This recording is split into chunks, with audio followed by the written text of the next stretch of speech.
au chapitre 10, les versets 35 à 45, pour un épisode qui n'est pas tout à l'honneur de l'homme, mais nous allons voir pourquoi. Jacques et Jean, les fils de Zébédée, s'approchent de Jésus et lui disent « Maître, nous voudrions que tu fasses pour nous ce que nous allons te demander. » Alors Jésus leur dit « Mais que voulez-vous que je fasse pour vous ?» Ils répondirent « Écoute, accorde-nous de siéger dans ta gloire, l'un à ta droite et l'autre à ta gauche. » Alors Jésus leur répondit « Mais vous ne savez pas ce que vous demandez.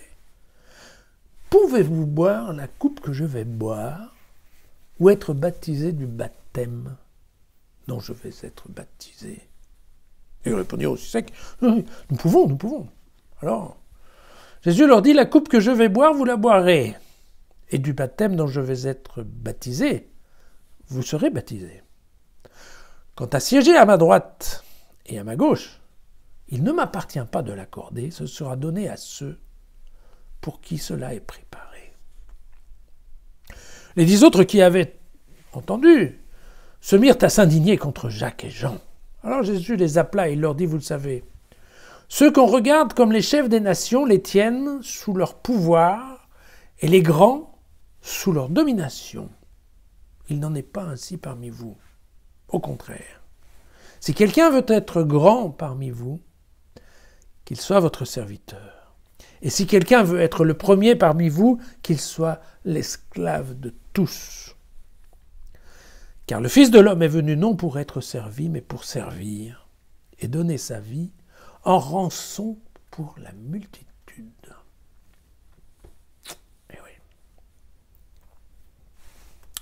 Eh oui, oui, oui. Bon, alors, c'est un passage qu'on retrouve plus ou moins chez Luc et chez Matthieu. Mais pour bien comprendre ce texte, il faut bien se souvenir comment ont été écrits les évangiles. Et là, je vous rappelle que Marc, c'est le premier évangile, en fait.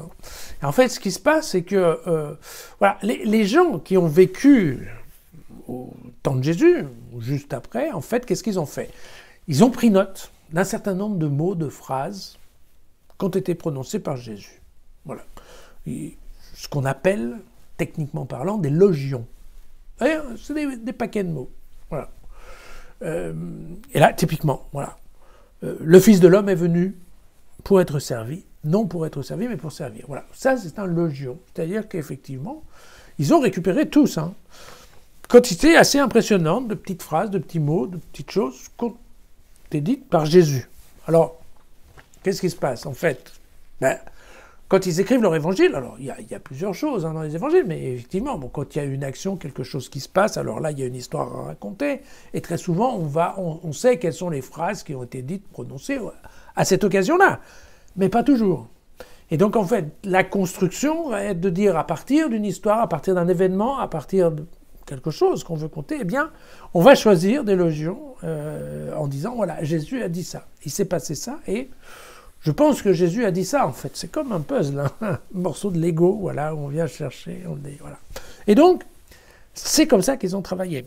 En plus, derrière, donc, Luc, Matthieu avaient déjà l'évangile probablement de Marc, ils avaient les mêmes logions que Marc, mais en plus, ils en avaient d'autres. Pourquoi? Parce que toutes les communautés, en fait, qui naissaient après Jésus, eh bien, chacun avait son ancien qui avait plus ou moins fréquenté Jésus et qui disait, ben oui, mais Jésus, il a dit ça. Alors, il a dit ça quand il était au bord du lac de Tibériade. Ah oui, mais quand il y a été plein de fois au bord du lac de Tibériade. Donc après, il y a un moment où il faut savoir à quel moment on va mettre ça. Voilà, tout simplement, c'est un peu comme ça que les livres ont été construits.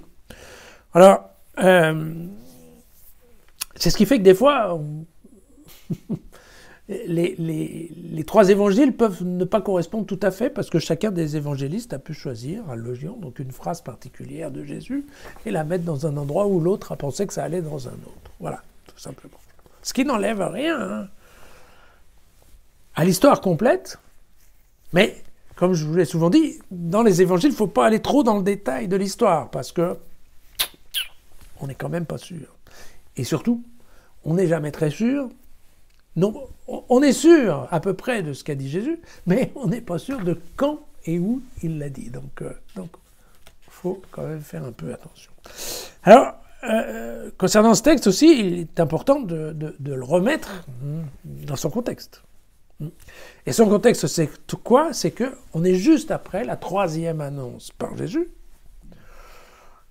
de sa future passion, de sa future exécution, et dans ce cas-là, de sa future résurrection. Sachant que pour les disciples, le mot de résurrection n'était pas très clair, pas très simple à entendre. Voilà. Et donc, on peut faire le parallèle avec un autre texte qu'on a lu en septembre, où c'était au chapitre 9, les versets 30 à 37, qui lui suivait la deuxième annonce de la Passion, et dans lequel il y avait une discussion, vous savez, entre les disciples pour savoir qui était le plus grand. Et vous voyez qu'ici, globalement, on n'est pas très très loin. Alors, bien entendu, on dit que Marc a voulu mettre ici en valeur l'inconscience des disciples, voilà, parfois leur inintelligence. Bon. Mais, très honnêtement, on peut aussi comprendre que par rapport à de telles annonces d'une future disparition, les disciples soient au minimum un peu préoccupés de quelle va être l'organisation de leur groupe une fois que Jésus s'en va, parce que actuellement il n'y a pas de hiérarchie. On sait que Pierre souvent parle au nom des autres, mais en termes de hiérarchie, il y a Jésus, les disciples, enfin les apôtres, puis il y a d'autres qui suivent, mais il n'y a pas vraiment de hiérarchie. Et ça me paraît assez raisonnable de penser que les disciples, une fois que Jésus n'arrête pas de leur dire, écoutez, moi, dans peu de temps, je vais être zigouillé, ils se disent, bon, bah attends, nous, comment on s'arrange demain, quoi, hein, voilà. Alors, même si Jacques et Jean, donc ce sont les deux fils de Zébédée, qui ont été, en fait, ils ont été récupérés au bord du lac de Tibériade dans l'histoire, bien sûr, que nous raconte Marc, juste après Simon et son frère André, voilà. Et évidemment, ils font donc partie, voilà, je dirais, des plus anciens. Bon, alors, évidemment, ils y vont quand même un peu mollo en disant, nous, on va être à ta droite et à ta gauche, dans ta gloire, mais dans ta gloire, bien se souvenir qu'encore une fois, pour les disciples qu'on traite d'inintelligence, commencer à réfléchir que la gloire, c'est éventuellement Jésus qui va avoir une gloire dans le ciel. Enfin, vous voyez, bon, ouais, peut-être pas, quoi. Hein. Probablement qu'en effet, même si le texte a été comme ça, en effet, les deux frères voulaient être sûrs qu'effectivement, si Jésus allait ressusciter, eh bien qu'ils allaient être en fait les deux adjoints principaux voilà, de Jésus à ce moment-là. Mais je pense que plutôt que de montrer la faiblesse humaine, qui certes est là, hein, d'ailleurs, bon, mais globalement, on se souvient d'ailleurs que dans l'histoire telle qu'elle est racontée par Matthieu, Matthieu fera intervenir la femme de Zébédée, la mère des deux frères. Hein, parce que Matthieu a trouvé que c'était plus facile de dire que c'était une bonne femme, une mère en particulier, que bon, ça on pouvait comprendre qu'une mère ait une telle préoccupation pour ses fils, une mère juive en plus. Il valait mieux que ça soit la mère qui mette les pieds dans le plat plutôt que les deux disciples eux-mêmes qui réclament d'avoir les meilleures places au concert. Hein, voilà. Mais bon, de toute façon, ce qui est certain, c'est que, outre cette notion de misère et de petiteté de l'âme humaine, surtout la question, ils ne comprennent absolument pas ce qui va se passer. Voilà. Alors, quand Jésus parle de boire la coupe ou de participer à son baptême, il n'y a aucun doute que Jésus parle de sa fin prochaine. Est-ce que pour autant il est en train d'annoncer le martyre de Jacques et de Jean? Ça, c'est pas très sûr. Pourquoi? Alors, concernant Jacques, oui, il est mort en martyr. On pense entre l'an 41 et l'an 44. Et ça, effectivement, c'est raconté dans le livre des Actes des Apôtres, donc, auquel, effectivement, Marc a probablement eu accès, donc on peut considérer que c'est vrai. Concernant Jean, l'apôtre, hein, pas l'évangéliste. Jean, on ne sait pas trop quand il est mort, et on pense même que c'est le seul des apôtres qui soit mort de sa bonne vieillesse, en fait. Donc probablement là, ça ne s'applique pas tout à fait. Hein. Donc on n'est pas trop sûr qu'effectivement, c'était bien ça dont Jésus parlait. Voilà. Quant l'allusion sur la rançon, hein, je vous rappelle que l'homme est venu donner sa vie en rançon pour la multitude, eh bien, la rançon, ça peut être, en effet, on parle plusieurs fois de la rançon, entre autres dans le livre d'Isaïe, mais on en parle à la fois dans le livre au chapitre 43 et au chapitre 53, et on n'a aucune idée de quelle rançon exactement Jésus pourrait faire allusion. Et c'est en fait la limite hein, du jeu de construction à partir des logions. Hein. C'est que, bon, la phrase a bien été sortie comme étant une des phrases de Jésus, mais à quelle occasion il a dit cela et en pensant à quoi, ça, c'est un petit peu plus difficile.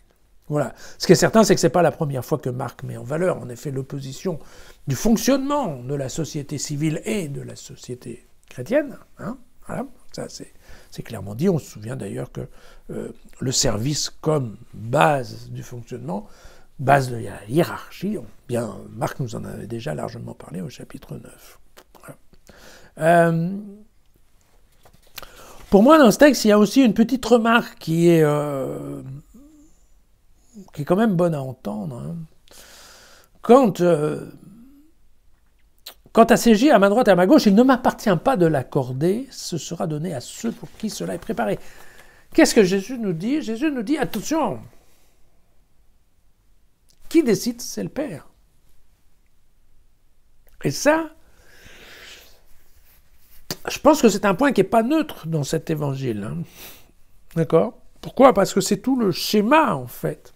Encore une fois. Alors,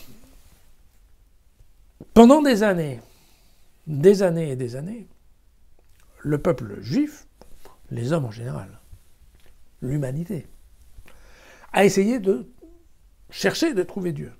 Alors certains ont trouvé plusieurs petits dieux, et puis après, on a l'exemple là de ce peuple hébreu qui a dit non, il y a un Dieu, voilà, le Dieu de la création. Et puis, en effet, ça a été le travail des prophètes, des équipes, des exégètes, d'écrire en effet le Pentateuque, d'écrire tous les livres de la Bible. Tout ça correspond à une recherche de Dieu. Et puis, pam, il y a Jésus qui débarque. Jésus qui reprend un peu les Juifs de l'époque en leur disant « Attendez, vous êtes dans l'erreur, vous avez transformé le culte d'une façon qui ne plaît pas à Dieu. Parce que vous avez oublié le message principal de Dieu, et le message principal de Dieu, c'est l'amour. Hein, on est d'accord? Ça, c'est vraiment, voilà, Jésus. Mais, il faut bien faire attention à ça. Jésus a toujours dit, quand je fais des miracles, c'est pas moi qui fais des miracles, c'est mon Père. D'accord? Jésus n'est jamais venu prendre la place de Dieu le Père. Alors, c'est un peu le risque, c'est que nous, dans notre religion chrétienne, hein, on met beaucoup de crucifix et on parle beaucoup de Jésus.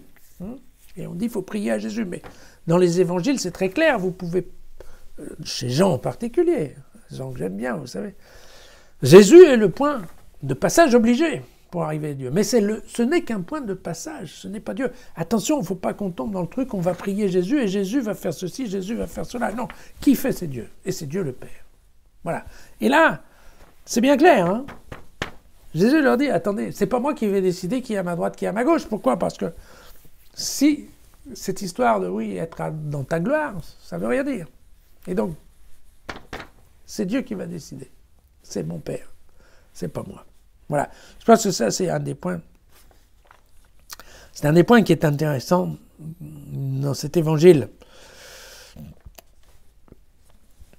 Et bien entendu, si Marc le place, je vous rappelle, Marc, c'était l'année 60, hein, donc on est en train de parler des chrétiens du 1er siècle, en fait. Hein. Eh bien, il est évident que vu l'énormité, si j'ose dire, des choses qu'a fait Dieu, la puissance de son prêche, et puis bien entendu, l'incroyable résurrection. Eh bien, il est évident que, voilà, probablement, c'est facile de commencer à prendre Jésus pour Dieu. Et donc, c'est bien ça ce que dit Marc. Attention, attention. Dieu, c'est le Père. Voilà. Probablement, une fois de temps en temps, c'est vrai pour nous aussi. Voilà. À demain pour la suite de l'Exode.